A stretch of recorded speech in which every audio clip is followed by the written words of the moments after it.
Zane could feel the poems, taking form, shaping things.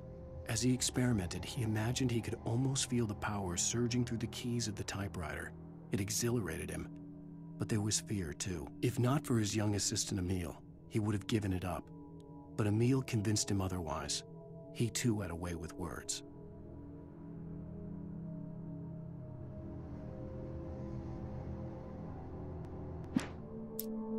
Hartman kept talking, giving Barry the grand tour, clearly proud of the place. He went on and on about his hunting trophies, and Barry was impressed. But he was here on business. He raised his voice, cut through the monologue. "Hey, Hartman, where's Al?" Hartman stopped in mid-sentence, annoyed at the interruption. He nodded at the hulking orderly standing nearby. The man smiled and clapped a practiced hand on Barry's shoulder. Hartman followed the fall of Alan Wake with his binoculars. When the rider hit the water, he ordered Jack to take the boat to him.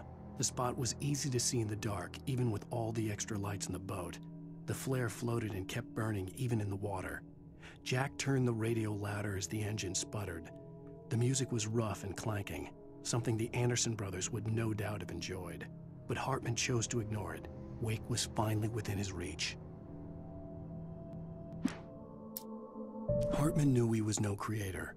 He had no ambitions on that front, and he certainly didn't want to end up like every artist he had worked with here, damaged in ways that were hard to describe, or worse. It was enough for Hartman to maintain creative control and provide direction, to be a producer. That was what most of these people were in need of anyway. Of course, suitable subjects were few and far in between. I stared at the Viking paraphernalia that littered the area, surrounding an unlikely centerpiece. A full-size stage complete with an impressive sound system with all the trimmings, including a dragon. It took a special kind of crazy to build something like this in a remote field. When the sky split open with a deafening boom and the music started blasting, it felt strangely appropriate. For the moment, Barry was just glad he had survived the fall. He had been separated from Al, and there was no easy way to climb back up. He told himself he'd be okay in the gloomy forest at night. He would just have to wait for a while for Al to find his way down. Barry turned when he heard the heavy footsteps and saw the movement. The man-shaped shadow lunged at him from the bushes, an axe held high. Barry screamed and threw up his hand. The world exploded. Mott knew that Wake was smarter than him. Wake had more money, a beautiful wife, everything. And Hartman said Wake was important. That made him better than Mott. But Mott was calling the shots now. He'd expected Wake to whimper and grovel, but instead, he seemed willing to fight. Mott knew he'd gotten under Wake's skin. If only Mott actually had his wife. The thought made him shiver. Hartman wasn't happy. Mott could see it in his eyes. He quickly lowered his own. He had made a mess of it, and he knew it. The shame of failure was hard to bear.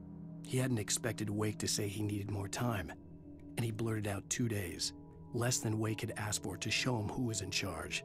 But that wasn't part of Hartman's plan. Hartman hurried down the corridor. He had disliked leaving Wake when he was surely at his most susceptible to therapy. But this was not an ordinary storm. Wake had been writing, and he had woken something up in the depths of the lake. Now, it was coming for him. Hartman had naturally prepared for a situation like this. The idiot brothers would keep Wake distracted while Hartman double-checked everything, just to be sure. Hartman watched as Wake's features slackened. The man was bullheaded, no doubt.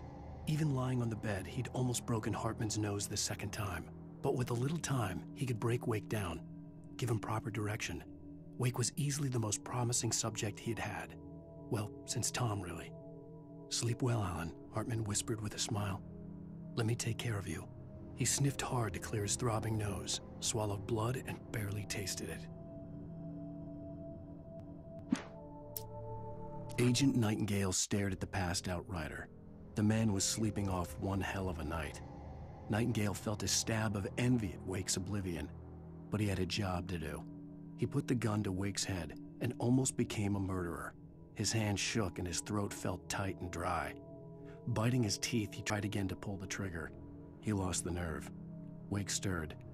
Nightingale would have to settle for an arrest. The storm raged on as the Anderson brothers walked unsteadily away from the clinic with the other patients in tow, knowing that this time they wouldn't return. The darkness around them seethed with horrors, but Tor and Odin were unafraid. Their eyes glinted with guile. They knew every secret path, and there was blood on their hands. They had fought these shades before. The dark presence followed the choreography laid out to it in the manuscript, growing stronger and stronger, moving like a storm from one scene of destruction to the next. But it was still bound to follow the story and chained to the dark place it came from. When the story reached the end it longed for, it would finally be free.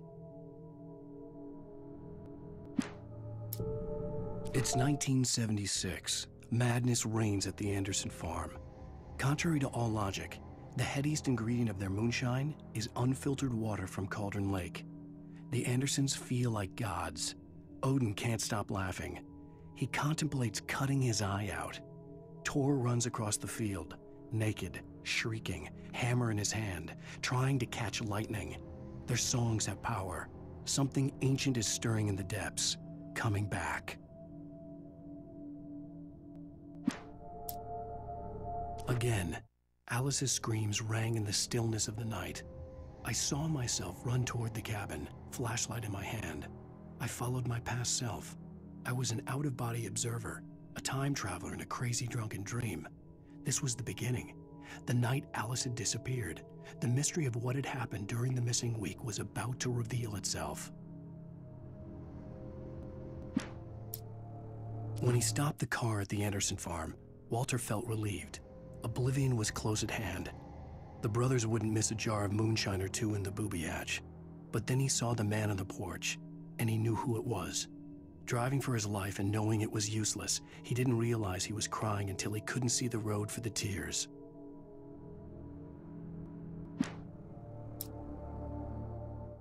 Hartman had never felt as anxious as during the week after Maud had managed to lose the Wakes. Their car stood by the path that had once led to Diver's Isle. Hartman thought about Thomas Zane's cabin in the depths. It was only a matter of time before Wake started writing. They had to be found, and fast.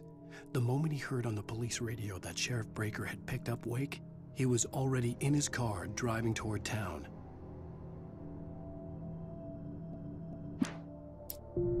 For a moment, Hartman considered strangling the idiot. Mott was mean-spirited, but easily manipulated, an emotional infant who lived for his approval. Wake, by contrast, was a far more difficult subject. Mott had given him too much leash. In 2 days, who knew what could happen? Hartman would have to find a way to rein him in, and quickly. Deputy Mulligan tuned Thornton's chatter out. He didn't think writers were particularly useful people, and a huge manhunt for one struck him as idiotic. Certainly not worth the missed opportunity for coffee and pie. It wasn't even clear what the man had done, except run from them at the trailer park. Mulligan knew he wasn't alone. The sheriff's patience with the Fed was running out. As the deputies hauled Wake and Wheeler away, Agent Nightingale eagerly examined the stack of papers Wake had been carrying. It was incomplete, a collection of random pages, but there was enough. He saw his own name in there, among others. His hand shook with emotion. Finally, it was proof. He had been right all along.